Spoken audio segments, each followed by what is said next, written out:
দেবী সীতা,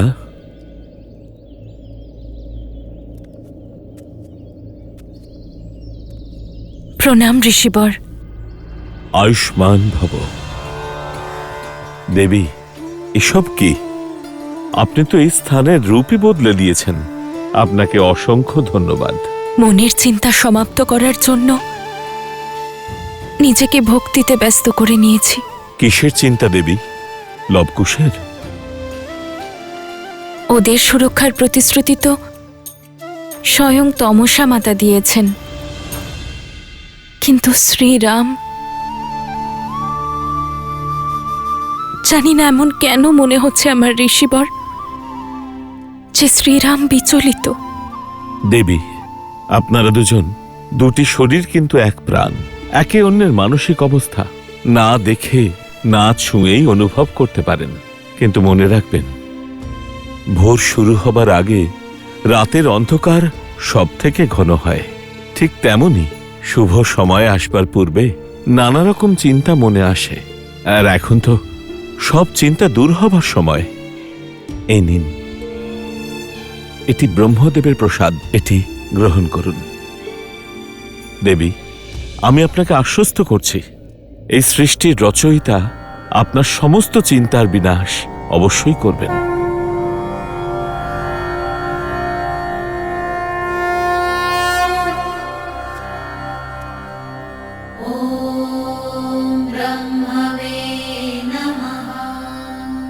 ওম ব্রহ্মদেবায় নমঃ। ওম ব্রহ্মদেবায় নমঃ। ওম ব্রহ্মদেবায় নমঃ। সীতা, রাম,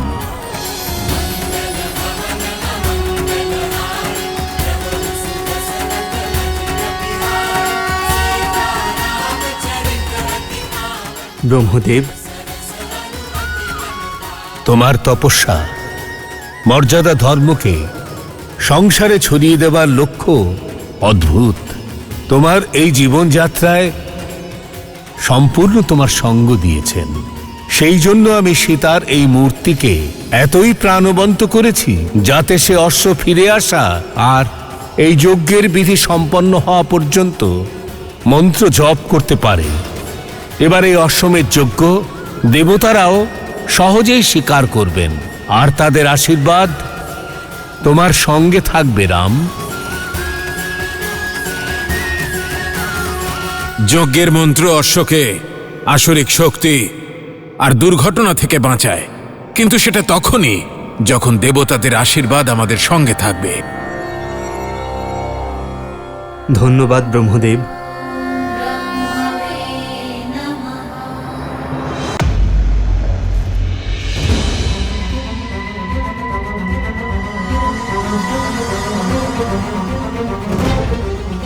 রামের পরাজয় আর তোমার বিনাশের সময় এসে গেছে অশ্ব।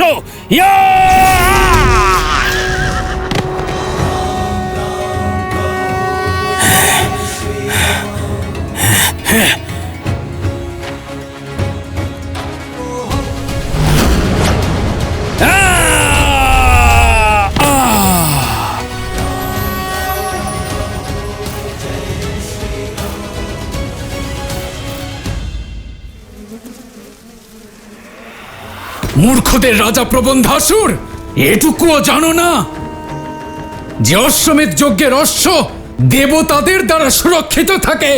অসুরদের সংহার দেবতার মনুষ্যের সামর্থ্যের দ্বারা নয়, অসুরদের বোকামির ফলেই হয়ে যাবে।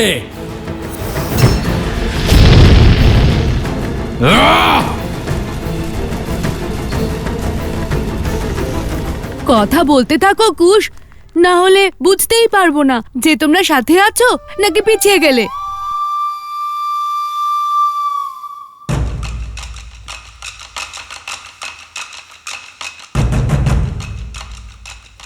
ঋষিকুমার,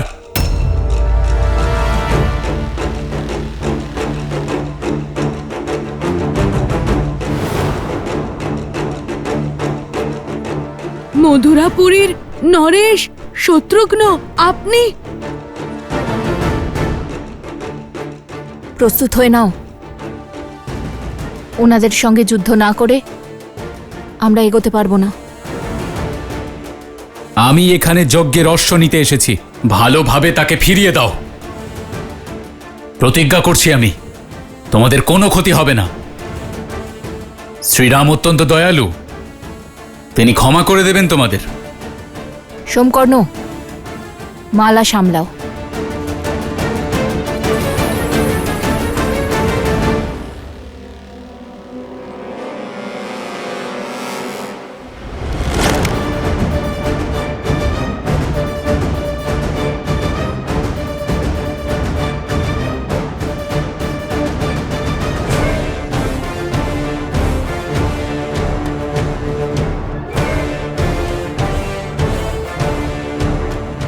আপনি নিশ্চয়ই জানেন ওরা কারা। ওরা কোনো সাধারণ বালক নয়, ওরা অমূল্য রত্ন। শুধু আমার জন্য নয়, বরং সমগ্র সংসারের জন্য। তোমরা দুজন যা করছো তা অনুচিত। আমার কথা শোনো, আর সময় থাকতে ভুল শুধরে নাও। যজ্ঞের অশ্বকে আটকানো শুধু পাপ নয়, তা অপরাধ। আমরা বালক ঠিকই, কিন্তু নির্বোধ নই। আমরা আপনাকে খুবই সম্মান করি, কিন্তু এই অশ্বকে আমরা ধরেছি, তাই উপায় কেবল একটাই, যুদ্ধ, যুদ্ধ, যুদ্ধ, যুদ্ধ, যুদ্ধ, যুদ্ধ। নীতিশাস্ত্র বলে যে সমস্ত মানুষেরই নিজের শক্তি বাস্তবের থেকে বেশি এবং অন্যের প্রেম অভিলাষের থেকে কমই মনে হয়। এই কথাটাই তোমাদের দুজনের আচরণে প্রকাশ পাচ্ছে। নিজেদের শক্তির প্রমাণ বহুবার দিয়েছি আমরা, অসুরদের বিরুদ্ধে, মিথিলার প্রতিযোগিতায়, সকলের সামনে নিজেদের শক্তি প্রমাণ করেছি আমরা। আর রইল কথা অন্যের ভালোবাসার, তাহলে আমরা আপনার থেকে ভালোবাসা আশাই করি না। যদি আপনি যুদ্ধের আগে আমাদের সুপ্রভাত জানান, তাহলে আমরা দুর্বল হয়ে পড়ব। দেখো, এখানে আমার সম্পূর্ণ সেনা আছে, আর তোমরা নিতান্তই দুজন। যুদ্ধশাস্ত্র এটাও বলে যে সৈনিকদের সামনে যুদ্ধ করার সাহস তো মহারথীরও হওয়া উচিত নয়। ঠিক যেমন অনেক সাপের মাঝে নাগরাজ মহাবীর হয়েও যান না। নাগরাজ না গেলেও গরুর বা নেউল একাই যায় সাপেদের ডেরায়। নিজেদের কি মনে করো তোমরা, গরুর নাকি নকুল? সাপুড়ে, যারা সর্পদের নিজের বিনের দ্বারা বশ করে। অস্ত্র কি তুলবেন, নাকি অযোধ্যায় কেবল বাগযুদ্ধ করারই প্রথা রয়েছে? আমরা সেই শত্রু নই যে আপনার নিরর্থক কথা শুনেই হেরে যাব।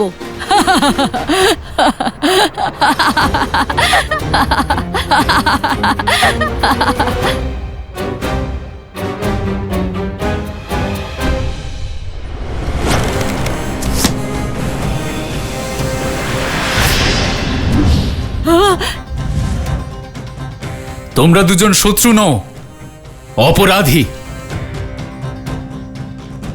অযোধ্যার অশ্বকে হরণ করে পাপ করেছ তোমরা।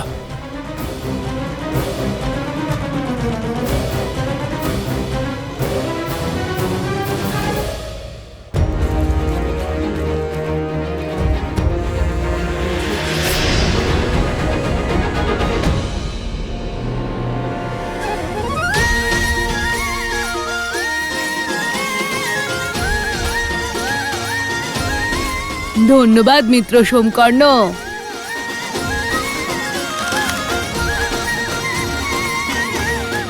অশ্বকে আটকানো অপরাধ নয়, প্রতিস্পর্ধা, যা আমরা স্বীকার করেছি।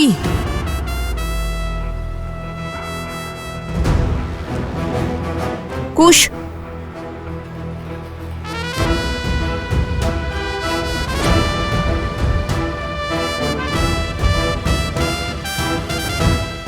আপনার অশ্ব তো যুদ্ধের শর্ত নিয়ে নিজে এদিক ওদিক ঘুরছে।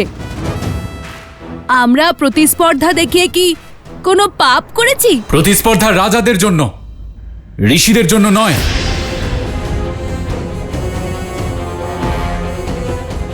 তোমরা কি বলতে পারবে যে তোমরা কোথাকার রাজা? রাজা না হয়ে অশ্বকে আটকানো অপরাধ হিসেবেই গণ্য করা হয়। এরকমটা তো কোথাও লেখা নেই। লেখা নেই, কিন্তু অসত্যও নয়। এরা হলো আমাদের রাজা, আমার জ্যেষ্ঠ ভ্রাতা অবস্ত্রা ওদের রাজ্যাভিষেক করেছেন।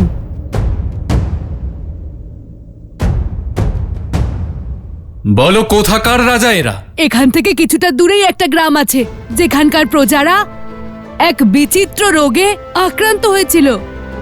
ওই গ্রামের প্রজাদের রক্ষা করার সংকল্প নেওয়ার সঙ্গে সঙ্গে আমার ভ্রাতা অবস্ত্র লব দাদার রাজ্যাভিষেক আর কুশকে যুবরাজ পদে অভিষেক করিয়েছেন।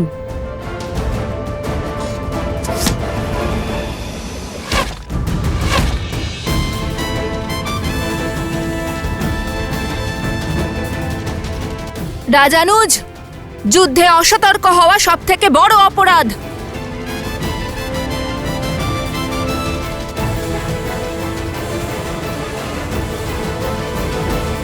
সৈন্যগণ, মহারাজ কারোর রক্তপাত ঘটাতে নিষেধ করেছেন। মনে রেখো, এই ঋষি কুমারদের শুধুমাত্র বন্দী করতে হবে।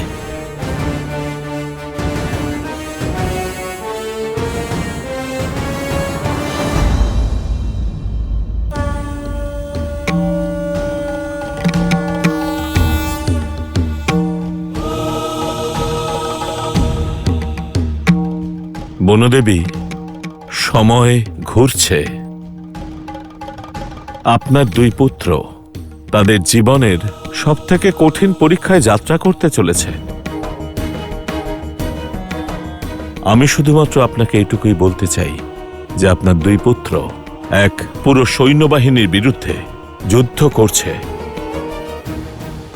সৈন্য?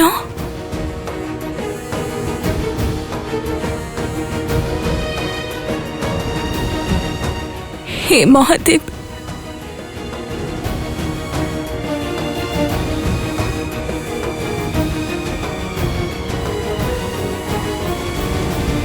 এ কেমন সংকট ঋষিবর, যার পিতা নিজের পুত্রদের রক্ষা করতে উপস্থিত হতে পারবেন না, তাদের রক্ষা এখন কে করবে? আর সেই মাতা কত দুর্ভাগ্যবতী যে তার পুত্রদের সহায়তার জন্য কিচ্ছু করতে পারবে না।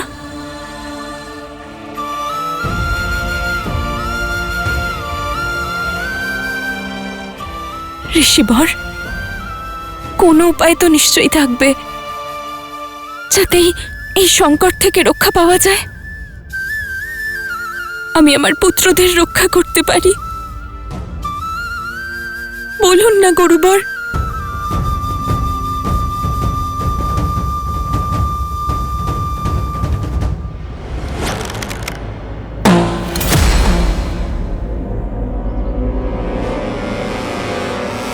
সাবধান ঋষি কুমারেরা, আমি শেষবার সাবধান করছি। এরপর অস্ত্র তোলার আগে না আলোচনা হবে না পর্যালোচনা।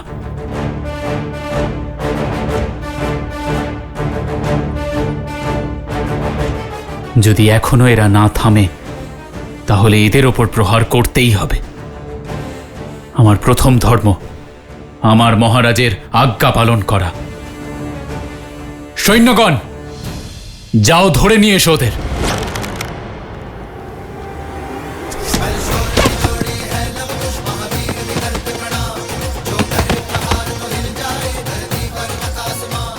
দিব্যাস্ত্র।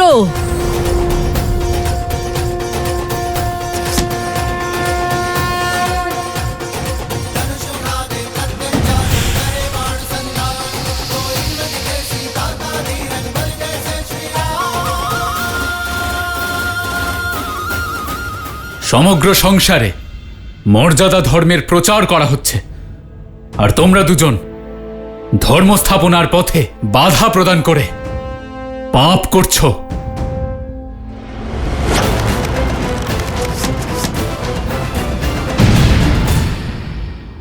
শুনতে পাচ্ছ দাদা? রাজ অনুজ শত্রুঘ্ন মর্যাদা ধর্মের কথা বলছেন। যে রাজ্যের প্রজাদের স্ত্রীর কাছ থেকে তার সুখের, তার সুরক্ষার, তার সৌভাগ্যের বলিদান চেয়ে সন্তুষ্ট করা হয়, সেখানে আবার কিসের রাজধর্ম?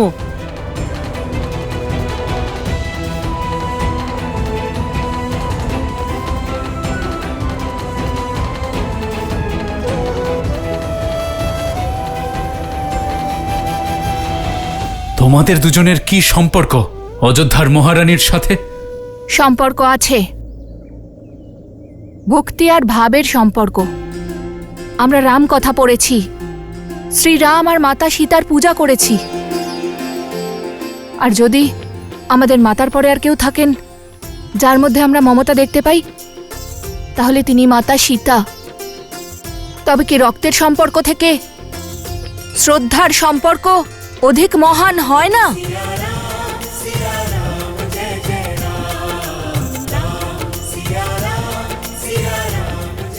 সূর্যবংশের এই সূর্যদের তেজ অযোধ্যায় যেন না পৌঁছয়। তুমি কাউকে কিচ্ছু বলবে না শত্রুঘ্ন।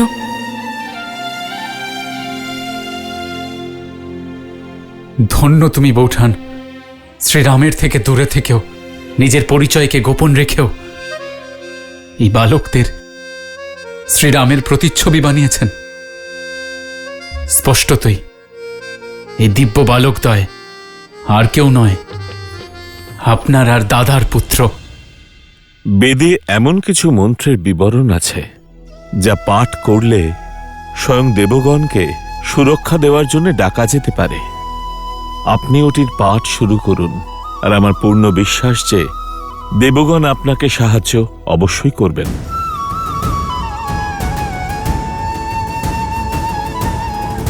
আমি আপনাকে ওই বেদমন্ত্র বলছি বনদেবী।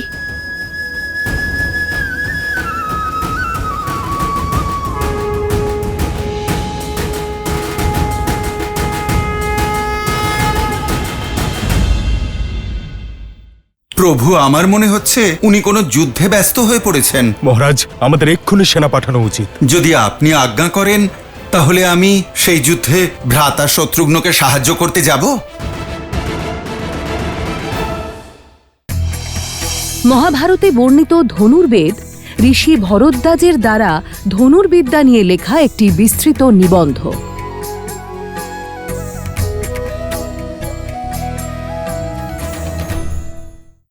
হে বরুণদেব, আপনার শক্তি অপরিসীম। শ্রীরামের অভিযানের এক গুরুত্বপূর্ণ অংশ আপনি। আর এখন আমার পুত্রদের আপনার সহায়তার প্রয়োজন।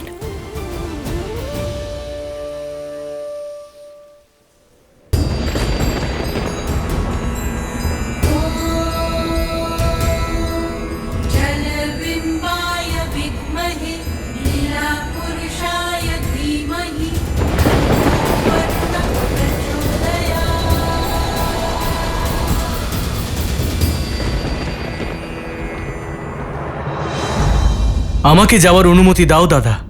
হনুমানের কোনো সংবাদ এসেছে? পবন পুত্র হনুমান প্রবেশ করছেন।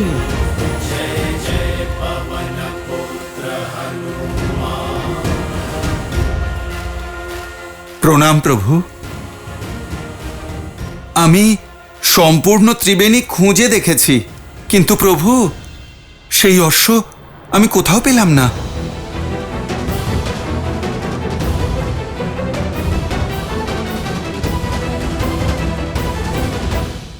প্রভু, আমার মনে হচ্ছে উনি কোনো যুদ্ধে ব্যস্ত হয়ে পড়েছেন। মহারাজ, আমাদের এক্ষুনি সেনা পাঠানো উচিত। যদি আপনি আজ্ঞা করেন তাহলে আমি সেই যুদ্ধে ভ্রাতা শত্রুঘ্নকে সাহায্য করতে যাব। প্রভু, ভ্রাতা শত্রুঘ্নর সেনারাও পথ বদল করে নিয়েছে। প্রভু, আমার মনে হচ্ছে উনি কোনো যুদ্ধে ব্যস্ত হয়ে পড়েছেন। মহারাজ, আমাদের এক্ষুনি সেনা পাঠানো উচিত। ভ্রাতা ভরত, এখন সম্পূর্ণ সেনা পাঠানোর কোনো প্রয়োজন নেই। প্রভু, যদি আপনি আজ্ঞা করেন তাহলে আমি যুদ্ধে ভ্রাতা শত্রুঘ্নকে সাহায্য করতে যাব।